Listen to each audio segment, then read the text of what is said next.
Hey art fiends, I'm back at it again. If you missed the first video in this series, I've been creating a drawing a day in the month of May for the month of Mermay. If you don't know what Mermay is, it's a drawing challenge that takes place through the entire month of May, where artists create mermaid-related things. It can be only a few things, or you can be like me and make something for all 31 days of the month. For me specifically, I've been following the prompt list made by the official Mermay Instagram page.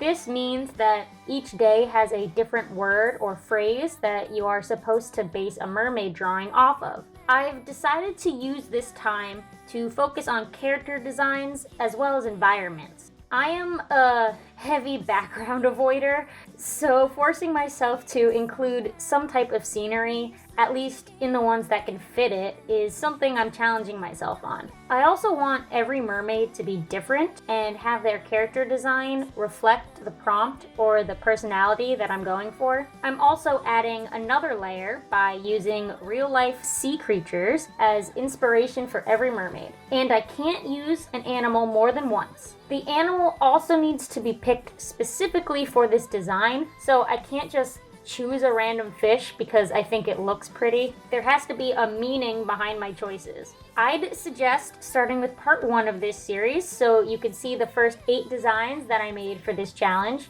Otherwise, let's just get right on into my drawings for week 2 of Mermay.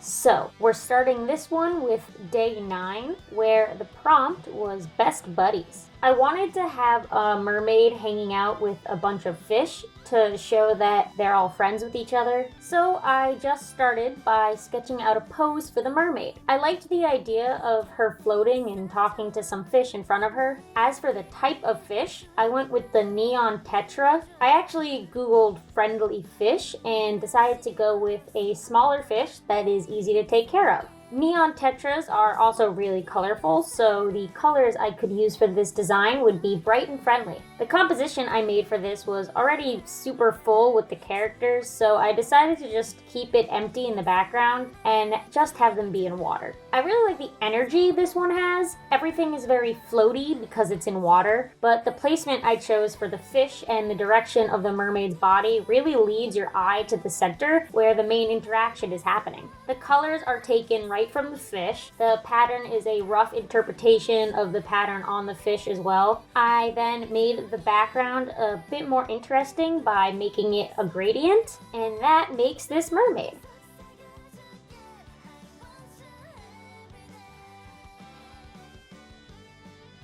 Day 10's prompt was ashamed. The idea I came up with was a mermaid in captivity or in an aquarium of some kind. She is hiding her face but can't do much else to hide in the small case she's in. I decided to include a family gawking at her through the glass. As for the type of fish, I wanted to use one that most people consider ugly. The most obvious choice was the blobfish. It is just so gooey and strange looking.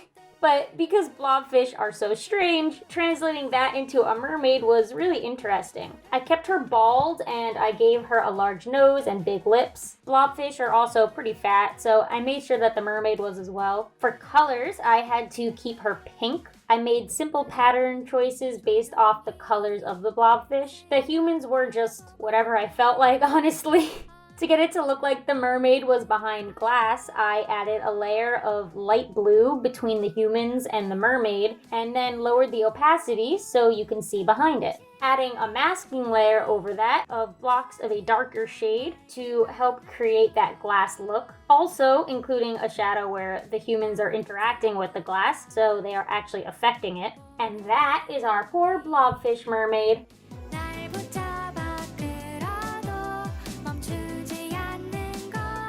The prompt for day 11 was outcast. Since I used an aquarium for the last one, I wanted to make sure I didn't do something similar. When thinking about the word outcast, I picture someone outside of the crowd who doesn't fit in. So I thought of the idea of a mermaid who looks different from all the others, who hides away in mermaid society because she doesn't fit in. So I sketched out a layout where a young mermaid is in a kind of alleyway in a mermaid city, watching the normal mermaids swim by her and wanting to be able to join them. But since she is so different, she knows she will be mocked, so she stays hidden. When thinking of an animal to use, I didn't want to use a fish, since fish are what all the regular mermaids would look like. Instead, I went the amphibian route. This is not a secret at all, but Wooper is my favorite Pokemon, and Wooper is based off of an axolotl. Axolotls are absolutely adorable, but they most definitely don't look like a fish.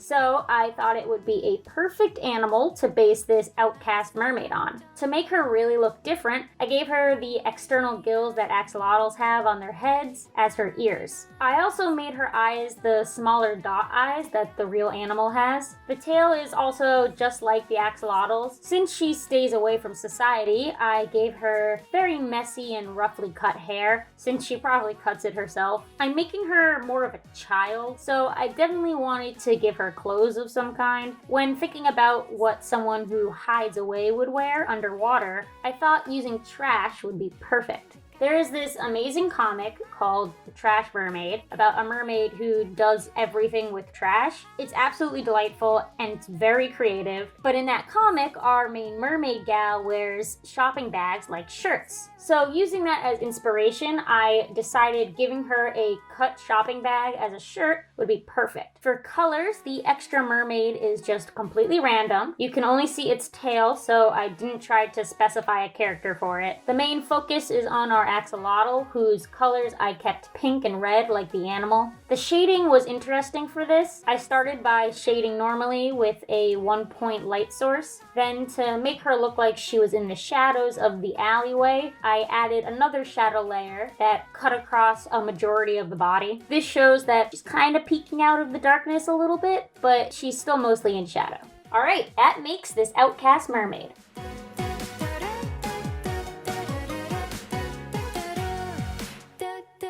Day 12 had the prompt furry. Firstly, I thought of like online furries, which, hot question, are mermaids considered a furry species, or is it like part of scalies? I really don't know anything about the furry community or how they work, so if anyone knows this answer, please inform me, because I'm kind of curious. So anyway, I didn't want to draw a literal furry since I'm trying to be new and creative with this. So instead, I thought of furry animals that swim. And of course, I thought of a seal. This worked perfectly too, since human seals are also a mythological creature that already exists, a selkie. Selkies are a Scottish myth that are honestly just mermaids, but mermaids that are specifically seals. They have the ability to shed their seal pelt and become a human. In mythology, if someone found a Selkie's pelt or was given the pelt, that person would then have complete control over the Selkie. It's actually pretty dark when you think about it, so let's just not think about it. Instead, let's focus on this Selkie-inspired design I created. So the main focus was the mermaid, so I wanted her sitting on some type of land in the center of the canvas. I decided to go with Arctic seals since they are the furriest of the seals. Because of this, I decided putting her on some ice in the middle of the ocean would work well. So once the basic body was good, I started to think about how to make this design look furry. First was the hair, which I made big and curly, so there was a lot of it. Then I decided to give her body fur, kind of like a coat. Her skin parts come through on her face, hands, and tail, so her entire body isn't covered in fur, and she becomes some kind of abominable snowman-looking creature.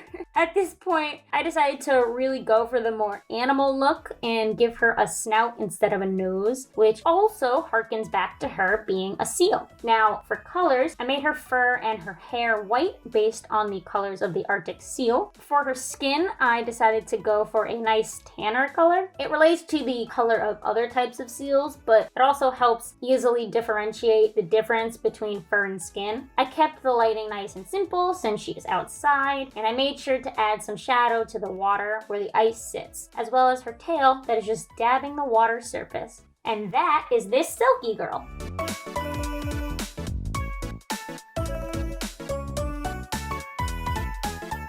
Day 13 was a fun one since I may have made something that relates to a series that I already created. The prompt for this day was Alien. I haven't really talked about it on here in specifics, but I have a series that if I ever got the chance to pitch a cartoon to a network, this would be what I would pitch. I actually have made an original animatic that is kind of a short pitch for what the show could be like. I also have a few short animation memes I've made using the characters, but those don't really explain the story like the animatic does. I put it in the card above if you're interested in watching it. Otherwise, a quick explanation.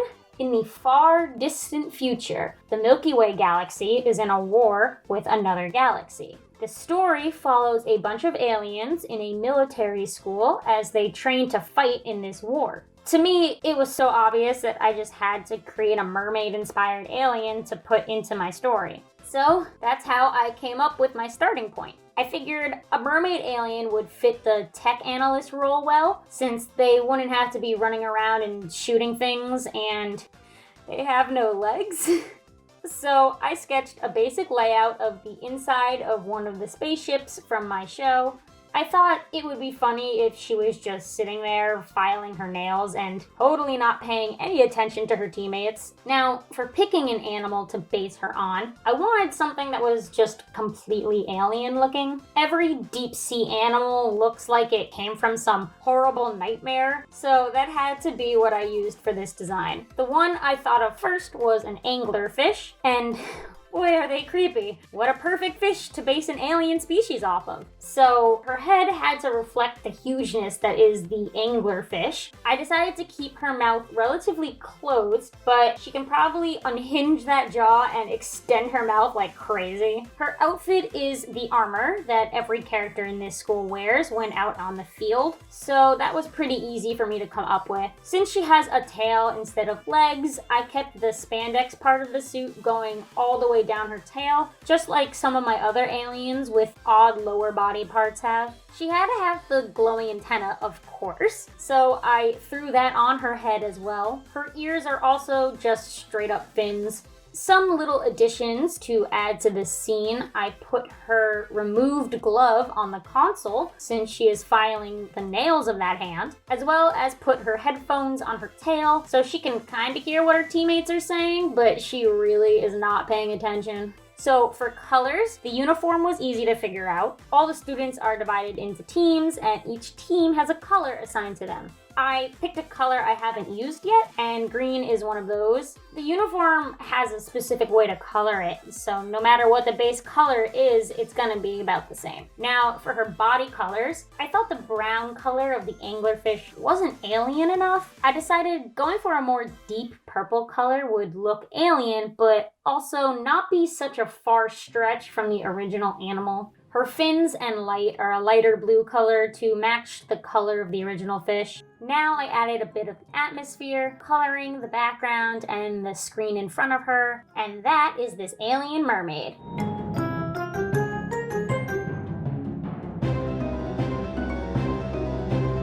So for day 14, the prompt was adrift. First, I thought maybe a mermaid drifting on a log, but that would mean she'd be in a river, so the shore would be close enough for her to get off the branch. I wanted to really push how completely empty and alone this mermaid is drifting on the water, so instead I went for drifting ice. I wanted her to be relatively small in the composition so that the massive space that is the ocean really took over the scene. I wanted to use an almost mythical animal for this mermaid. I imagine that she's drifting alone, and because of this, people and other animals rarely see her. A narwhal really fits this, since they are the unicorns of the sea. The focus of this was really the space around the mermaid, so the mermaid herself is half underwater as she leans on the ice. Since she's a narwhal, she had to have the large horn they have. I put it on her forehead instead of her nose, making her more unicorn-like. For colors, I made her various blues to relate back to the narwhal colors. I made her horn this silvery brown color, however, since that is what their horns are colored as. The entire thing is blue with the water, the sky, and the blue-white of the ice. This really blends her into the environment, but in a way that adds to the mysteries of her species.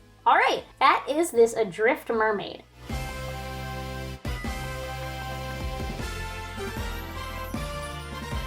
Okay, day 15's prompt was rescued. My idea for this was to have a human rescuing a mermaid from some kind of fishing net. I thought it would be interesting if it was a human fisherman who accidentally caught a mermaid and was helping her get free. So I put them onto a simple ship for the background, also throwing a fishing rod in the background to imply that this is a fisherman. For the mermaid, I wanted to use a species of fish that is common fish to catch and eat. So I went with tuna. For the poses, the mermaid is very wary of the human. She's afraid, but also curious, since the human isn't hurting her, but helping her.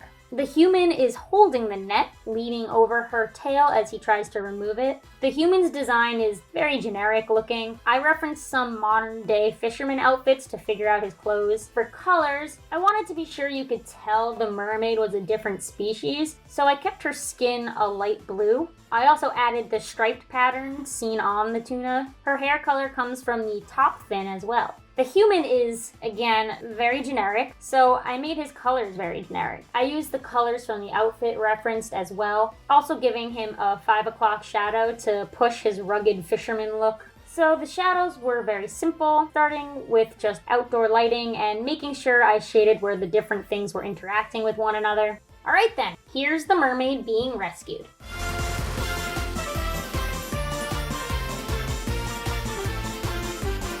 Alrighty, last one for this video. This one is super different from anything else I've made for this challenge. The prompt for day 16 was deity. At first, I thought maybe having a mermaid being worshipped, but I had already done a mermaid on a throne in the last set of drawings, so I really wanted to go in a new direction. Instead, I thought about some type of ancient civilization that worshipped a mermaid-like being. I pictured an explorer who comes across a carving of this fish being on the wall of some ancient tomb. I thought using Egyptian carvings as a reference for this would fit perfectly for what I was going for. This isn't Egypt per se, but the look of their art style is what I wanted to use as a basis for whatever this civilization was. Although I did find a fish to base this design off of, since it is a wall carving and the style has to look a specific way, the actual fish really didn't matter in the end. For those curious,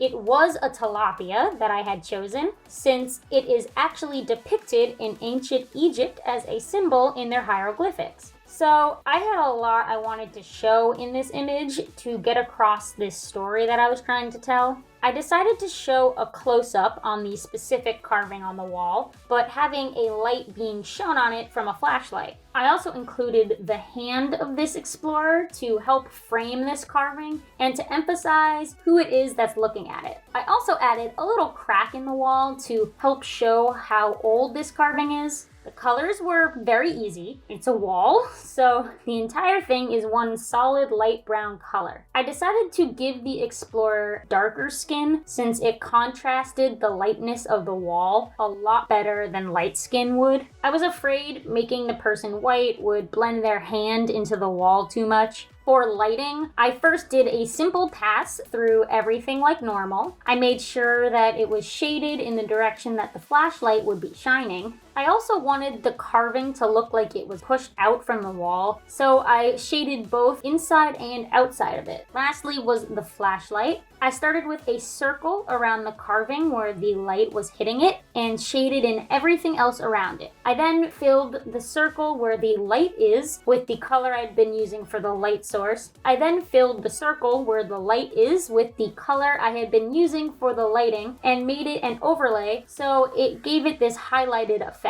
I then added the beam of light on that same layer, lightening the color of the shade underneath so the light was a bit softer than the light hitting the wall. And with that, the deity carving was done.